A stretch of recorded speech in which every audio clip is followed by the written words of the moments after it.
vamos a empezar con ustedes desde ahora, como a ver la parte de patología prostática. ¿Listo? Entonces, la idea es como hacer primero un recuento anatómico muy breve, como un recorderis de lo que es la próstata, su situación anatómica. Después de eso quiero hablarles un poquito de lo que es la patología prostática benigna, que es, yo creo, en lo que vamos a centrar sobre todo en esta clase, y al final pues la idea es hablar un poco y de forma muy general sobre conceptos básicos de cáncer de próstata. ¿Listo? Entonces, bueno, de la próstata, pues es un órgano glandular, tiene un importante compromiso fibromuscular. Su peso aproximado, y en un hombre, digamos, joven, alrededor de los 20-30 años, tiene un peso promedio de unos 20 gramos. ¿Listo? La uretra prostática, que es la que está, digamos, contenida dentro de la próstata, tiene una longitud de más o menos unos 2.5 centímetros. Las divisiones de la próstata, digamos que se han hecho digamos que dependiendo de las diferentes localizaciones de los lóbulos dentro de la próstata, se ha hecho una diferenciación anatómica de 5 lóbulos. 2 lóbulos laterales, uno anterior, uno posterior y un lóbulo medio, que es el que protruye hacia la uretra prostática. Y McNeil, hacia 1978, empezó a ver más o menos que el comportamiento de ciertas zonas prostáticas se diferenciaba uno de otro, y que algunas tenían un poco más de tendencia como al crecimiento fibromuscular, y otras, digamos, tendían como a crecer, pero a la diferenciación anormal, como al cáncer de próstata. Entonces, digamos que en cuanto a esos componentes histológicos y esas formas de comportarse ciertas zonas prostáticas, McNeil pues diferenció de una forma distinta esas zonas prostáticas, y vamos a verlo más adelante porque es algo muy importante. En cuanto a la irrigación, pues básicamente están dadas por la vesical inferior, recibe irrigación de la pudenda interna y el hemorroidal, y el drenaje venoso pues en general confluye todo hacia un plejo venoso periprostático, que en su gran parte drena hacia los complejos venosos dorsales del pene, y en otro porcentaje importante drena hacia las venas hipogástricas.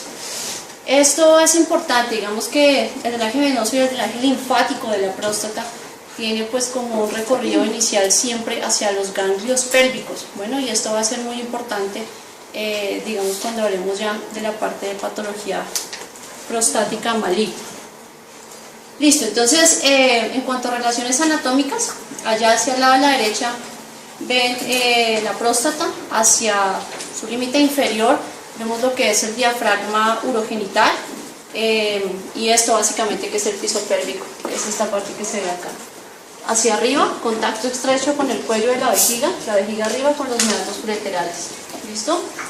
De reparos anatómicos importantes que tenemos en la próstata, entonces tenemos allá el verum montano, y en esa parte pues es también donde van a estar desembocando los conductos excretores de las glándulas prostáticas, justo en esta zona. Entonces tenemos acá la próstata, ella está aquí con su tejido fibromuscular, sus glándulas y sus conductos, sobre todo van a estar desembocando en esta parte de acá, hacia la uretra prostática. ¿Listo? En cuanto a relaciones anteriores, pues hacia aquí tenemos el ligamento suspensorio de la próstata en su cara anterior, y hacia atrás vemos que esta, que es la zona de acá, que es la zona periférica, según las zonas de McNeil, está en un estrecho contacto con el recto. Bueno, luego por esta razón es que nosotros vamos a hacer un tacto rectal y palpar la zona periférica de la próstata en busca de alguna anormalidad, por esta relación que existe tan estrecha. Vista desde la cara posterior, entonces tenemos las vesículas seminales, que junto con su conducto, digamos que atraviesan la próstata. Y aquí, como les mencionaba, pues este es como un corte sagittal de la próstata. Ven aquí las glándulas y cómo los conductos prostáticos desembocan hacia la uretra prostática. Entonces, como les decía, esto es una cosa muy importante. McNeil entonces notó que las zonas de la próstata, ciertas zonas se comportaban de una forma diferente. A mí me gusta este diagrama acá, me parece que es un poco más claro que el del lado de allá, porque digamos que va colocando paso por paso como las zonas de McNeil. Entonces, si ustedes se dan cuenta, allá la primera imagen es la zona de transición. ¿Listo? Esta zona se ha caracterizado porque tiene un crecimiento importante de tejido fibromuscular y es el que se asocia más a síntomas obstructivos y a hiperplasia prostática. ¿Listo? Encima de ella, desde la cara posterior, está la zona central, que es la que básicamente está atravesada por los conductos eyaculadores. Después, sobre ella y rodeando ya toda la uretra prostática, encontramos la zona periférica. Y esta es la zona que se ha visto que más se relaciona con el cáncer de próstata, ¿vale? Y hay una zona anterior que es muy pequeña, que es la zona fibrosa anterior. En algunos libros ustedes pueden encontrar que hay una quinta zona, que es la zona periprostática, pero digamos que para fines prácticos en este momento nos interesa saber que la zona transicional, que es la primera que estamos viendo allá, es en donde vamos a encontrar de mayor forma hiperplasia prostática benigna, y que en la zona periférica lo que más frecuentemente encontramos es cáncer de próstata. ¿Listo? Y que, como ven, si el recto estuviera aquí atrás, es por eso que nos permite examinar esta zona, y de ahí es que parte la importancia del tacto rectal para evaluar malignidad en estos pacientes. Bueno, entonces histológicamente les decía, la próstata tiene una cápsula muy delgadita, una cápsula fibrosa. El estroma prostático pues está compuesto básicamente por tejido conectivo, tiene fibras elásticas, y algo muy importante de la próstata es que en su estroma también hay fibras musculares lisas. Digamos que dentro de todo ese estroma pues están embebidas las glándulas prostáticas, como les decía, se abren a los conductos excretores, aproximadamente unos 20-25 conductos que desembocan en la uretra membranosa. Es importante que ustedes tengan en cuenta esto: la presencia de músculo liso no solamente está a nivel de la cápsula prostática, está a nivel del estroma. Y eso va a ser importante más adelante para lo que vamos a ver en cuanto a fisiopatología de la hiperplasia prostática. Bueno, entonces, hablando de patología benigna, digamos que hay una cosa en la que me gusta hacer un poquito de énfasis, y es que el hecho de que un paciente tenga hiperplasia prostática no necesariamente implica que ese paciente vaya a tener cáncer de próstata, ni viceversa. Bueno, tienen etiología y fisiopatología completamente diferente, y es una pregunta frecuente que hacen los pacientes. Es decir, que el paciente que se opera por hiperplasia prostática tiene el mismo riesgo de la población general de tener un cáncer de próstata. Y ya vimos por qué, porque es que el origen de las dos patologías tiene primero un sitio completamente distinto y tiene etiologías muy diferentes, ¿vale? Entonces, lo que pasa en la hiperplasia prostática es que hay un incremento en el número de células epiteliales y estromales. No es que haya una hipertrofia, ¿sí? Como antes se encontraba en los libros, también puede encontrarse con el nombre de hipertrofia, y no, porque no es que las células se hagan grandes, es que aumentan en su número, ¿listo? ¿Y esto pasa por qué? Primero, hay muchos mecanismos, ¿sí? Se han hablado de mecanismos bioquímicos, se ha hablado de mecanismos genéticos, pero sobre todo se dice que hay una alteración en la muerte celular programada. Entonces, ¿qué pasa? Empiezan a surgir muchas células, pero por diferentes mecanismos la apoptosis, digamos que no es la suficiente, y empieza a haber un sobrecrecimiento celular. Esto mediado principalmente por andrógenos, ¿sí? La próstata y su tejido glandular son tejidos que son muy sensibles a la testosterona, y en especial a su forma activa, que es la dihidrotestosterona. Entonces, todo esto se ha visto que lleva, digamos, a un aumento en los factores de crecimiento, alteraciones en los neurotransmisores de forma intrínseca, y que además hay interacciones paraclínicas entre el estroma y el epitelio glandular. Ya se ha propuesto que incluso hay algunas sustancias que se producen en el estroma que podrían actuar, digamos, como tener un efecto positivo sobre el crecimiento glandular de la próstata. Entonces, todo eso, en resumen, lo que hace es que haya un sobrecrecimiento poblacional celular, y pues que la apoptosis no sea la suficiente, y esto pues causa un desbalance generando hiperplasia. Entonces, como les decía, la testosterona juega un papel fundamental, ¿sí?, en el proceso fisiopatológico de la hiperplasia prostática. La testosterona, el 90% se produce más, la producción testicular es del 90%, y el 10% restante se produce en las glándulas suprarrenales. Esa testosterona se convierte a dihidrotestosterona, que es su forma activa, por medio de la 5-alfa-reductasa. 5-alfa-reductasa tenemos dos tipos, tenemos la tipo 1 y la tipo 2. La tipo 1 generalmente está presente en los tejidos extraprostáticos, en piel, en hígado, se habla incluso que puede ser responsable de la calvicie en los hombres, y la 5-alfa-reductasa tipo 2 la encontramos de predominio prostático. Bueno, entonces ella convierte esa testosterona a su forma activa en dihidrotestosterona. Esa dihidrotestosterona se une al receptor androgénico en las células estromales y en las células epiteliales.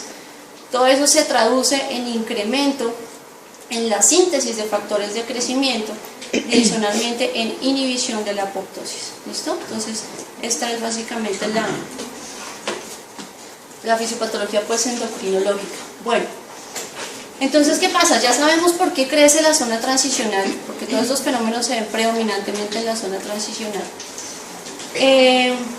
Y sí, pues eso crea un factor, digamos, mecánico que hace obviamente que la orina pues no salga pues como uno quisiera, digamos de una forma con un chorro fuerte y esto, porque sí, es un factor mecánico. Pero se ha visto que no solamente son factores mecánicos, ¿sí? Hay también factores que son dinámicos, ¿sí? Entonces se habla de factores estáticos y mecánicos que están dados sobre todo, más que por la hiperplasia, por ese componente muscular liso que tiene la próstata, que yo les decía que tenía. Entonces, aparte de que hay un efecto mecánico obstructivo, ¿sí? También un efecto en el aumento del tono de esas fibras musculares lisas que hacen que se produzcan los síntomas urinarios obstructivos bajos y que colaboran a toda esta patología. Entonces, por esta razón es que vemos que no solamente los pacientes que tienen próstatas grandes, ¿sí? De grandes volúmenes, ellos no son los únicos que generan síntomas obstructivos bajos, porque las fibras musculares lisas, cuando tienen algún aumento del tono, pueden generar estos síntomas incluso en pacientes que tienen próstatas pequeñas. Entonces, no necesariamente un incremento prostático, un volumen grandísimo, condiciona que un paciente desarrolle síntomas obstructivos. Un paciente con próstata pequeña puede generar también síntomas por este mecanismo. Entonces, después de eso, ¿qué pasa? Por toda esa cantidad de mecanismos que hablamos, hay un incremento en la resistencia uretral. Entonces es más difícil que la orina salga, el flujo disminuye y empiezan a desarrollar una serie de mecanismos compensatorios a nivel de la vejiga. Entonces, ¿qué pasa? Lo primero que hace la vejiga a la respuesta de la obstrucción es generar una hipertrofia de sus células musculares lisas. Entonces son detrusores que cada vez se hacen más gruesos para, digamos, compensar ese efecto obstructivo que hay a nivel de la luz uretral. El problema es que esta hipertrofia de células musculares lisas llega hasta un punto, porque todos los mecanismos compensatorios empiezan a fracasar en determinado momento si el problema no se resuelve. Entonces, después de eso viene un trastorno de adaptabilidad. La vejiga, como otros órganos, tiene la característica de adaptarse a las presiones que ella almacena. Entonces, entre más volúmenes almacena ella, su presión siempre tiende a ser cero, porque tiene esa capacidad de extenderse. Cuando el músculo empieza a hipertrofiarse, el detrusor empieza a hipertrofiarse, ella pierde esa capacidad de adaptarse a esos volúmenes que ella tiene y las presiones intravesicales empiezan a aumentar. Y esas presiones intravesicales aumentadas pueden transmitirse hacia el uréter y hacia el tracto urinario superior, y es ahí cuando empieza a aparecer la falla renal.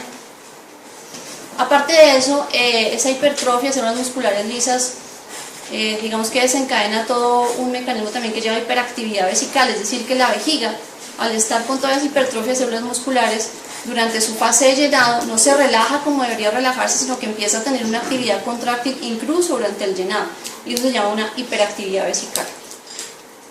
En las últimas fases, entonces, ya después de que se hipertrofia ya no tiene para dónde más, el tejido muscular empieza a reemplazarse por fibras de colágeno, y pues la vejiga empieza a perder su capacidad contráctil, y después de eso aparece la hipocontractilidad vesical. Estos pacientes que tienen un daño ya de una hiperplasia prostática que nunca se manejó, que nunca se trató y terminan en hipocontractilidad, uno puede operarlos y operar la próstata. Pero digamos que miren que el resultado de eso, si no se trata a tiempo, es que aunque tengamos desobstruida la uretra, si tenemos una vejiga hipocontráctil, el resultado ya no va a ser bueno, ¿sí? Entonces, de ahí la importancia de tratar a esos pacientes a tiempo e identificar cuáles son los que de forma temprana se benefician del manejo quirúrgico. Porque si se deja hasta el final, todo esto pasa y el daño en la vejiga es un daño irreversible. Bueno, entonces, complicaciones, por todo lo que vimos anteriormente, pues claro, el paciente entra en retención urinaria, Si ya es en un estadio avanzado porque la vejiga no le sirve o porque la próstata está tan grande que no lo deja orinar, como les